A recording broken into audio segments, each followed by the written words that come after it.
Rank നേടാൻ വേണ്ടിയിട്ടുള്ള 5 super ഹാബിറ്റ്സിനെ കുറിച്ചിട്ടാണ് ഇന്നത്തെ വീഡിയോയിൽ പറയുന്നത്. ഇതിൽ പലതും നമ്മൾ ചെയ്തിട്ടുള്ള കാര്യങ്ങളാവാം, പക്ഷേ നമ്മൾ ഒരിക്കലും ശീലമാക്കാത്ത കാര്യങ്ങളാവും. വല്ലപ്പോഴും നമ്മൾ ഇതേപോലെ മോട്ടിവേറ്റ് ആയിട്ട് ഒന്ന് ട്രൈ ചെയ്തിട്ടുള്ള കാര്യങ്ങൾ മാത്രമായിരിക്കും. പക്ഷേ അങ്ങനെയല്ല, ഈ കാര്യങ്ങൾ ഡെയിലി ഒരു 3 മാസമെങ്കിലും നിങ്ങൾ റെഗുലറായിട്ട് ചെയ്യുകയാണെങ്കിൽ നിങ്ങൾക്കത് ശീലമായിട്ട് മാറുകയും ജീവിത വിജയത്തിലേക്കുള്ള വഴിയായിട്ട് മാറുകയും ചെയ്യും. റാങ്ക് വാങ്ങുക എന്ന് പറയുന്നത് എളുപ്പമാണ്, റാങ്ക് വാങ്ങണമെന്ന് ആഗ്രഹിക്കുന്നതും എളുപ്പമാണ്. പക്ഷേ ആ റാങ്കിലേക്ക് എത്തുന്ന വഴികൾ കുറച്ച് ദുർഘടമായിരിക്കും. പക്ഷേ ഇങ്ങനത്തെ കാര്യങ്ങൾ ഫോളോ ചെയ്ത് കഴിഞ്ഞാൽ വളരെ ഈസി ആയിട്ട് നമുക്ക് റാങ്ക് കഴിയാവുന്നതേ ഉള്ളൂ.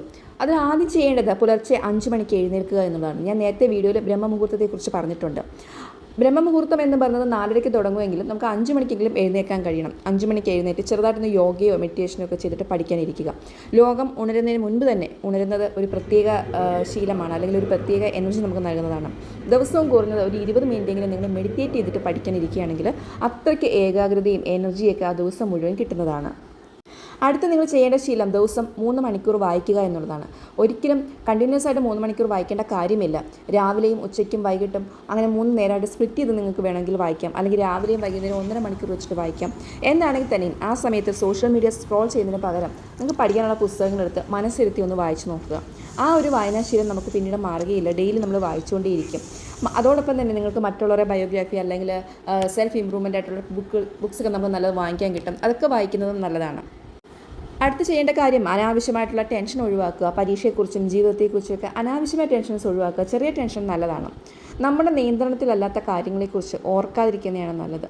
നമ്മുടെ നിയന്ത്രണത്തിലുള്ള കാര്യങ്ങൾ മാത്രം ശ്രദ്ധിക്കുക. അതായത് നമ്മളുടെ നിയന്ത്രണം എന്ന് പറയുമ്പോൾ നമുക്ക് പഠിക്കാൻ കഴിയും, നമുക്ക് റിവൈസ് ചെയ്യാൻ കഴിയും, കൂടുതൽ സെർച്ച് ചെയ്ത് വായിക്കാൻ കഴിയും. ഇതൊക്കെ നമ്മൾ ശ്രദ്ധിക്കുക.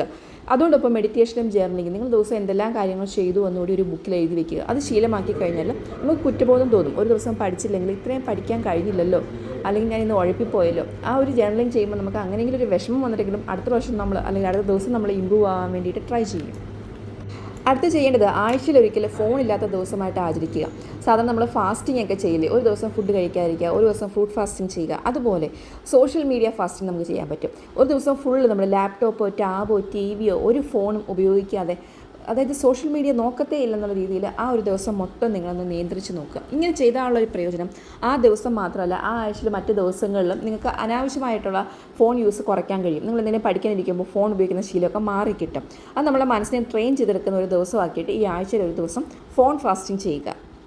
ഏറ്റവും ലാസ്റ്റ് ചെയ്യേണ്ടത് നല്ലൊരു വ്യക്തിയാവുക എന്നുള്ളതാണ്. അതായത് നല്ല അച്ചടക്കമുള്ള നല്ല ശീലങ്ങളുള്ള ഒരു വ്യക്തിയായിട്ട് മാറുക. അച്ചടക്കം എന്ന് പറയുമ്പോൾ പഠനത്തിൽ നല്ല അച്ചടക്കം വരിക, ഒരുപാട് സംസാരിക്കാൻ പോകാതിരിക്കുക, മിതമായിട്ട് സംസാരിക്കുക, ഒരുപാട് വഴക്കിനോ അല്ലെങ്കിൽ മറ്റു കാര്യങ്ങൾക്ക് പോകാതെ നമ്മുടെ പഠനത്തിൽ നമ്മൾ കൂടുതൽ സമയം കണ്ടെത്തുക.